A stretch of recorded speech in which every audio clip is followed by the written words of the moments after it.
IPL లో Gujarat Titans జట్టు తిరుగులేని విజయాలతో దూసుకుపోతుంది. గత రాత్రి అహ్మదాబాద్ లోని నరేంద్ర మోదీ స్టేడియంలో రాజస్థాన్ రాయల్స్ తో జరిగిన మ్యాచ్ లో 58 పరుగుల తేడాతో విజయం సాధించి వరుసగా 4వ విజయాన్ని తన ఖాతాలో వేసుకుంది. బ్యాటింగ్, బౌలింగ్, ఫీల్డింగ్ విభాగాల్లో ఆధిపత్యం ప్రదర్శించిన గుజరాత్ జట్టు రాజస్థాన్ రాయల్స్ ను చిత్తు చేసింది. టాస్ ఓడి తొలుత బ్యాటింగ్ చేసిన గుజరాత్ టైటాన్స్ 217 పరుగుల భారీ స్కోర్ సాధించింది.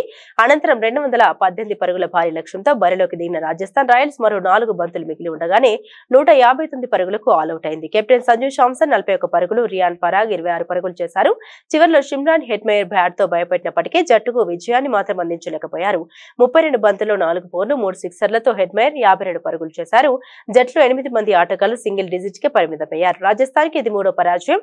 గుజరాత్ బౌలర్లలో ప్రసిద్ధి కృష్ణ 3 వికెట్లు తీసుకోగా రషీద్ ఖాన్, రవి శ్రీనివాసన్, సాయి కిషోర్ 2 వికెట్లు తీసుకున్నారు.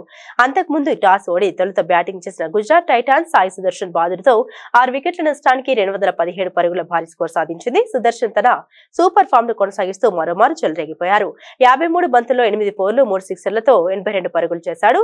జోస్ బట్లర్, షారుఖ్ ఖాన్ చెరో 36 పరుగులు చేయగా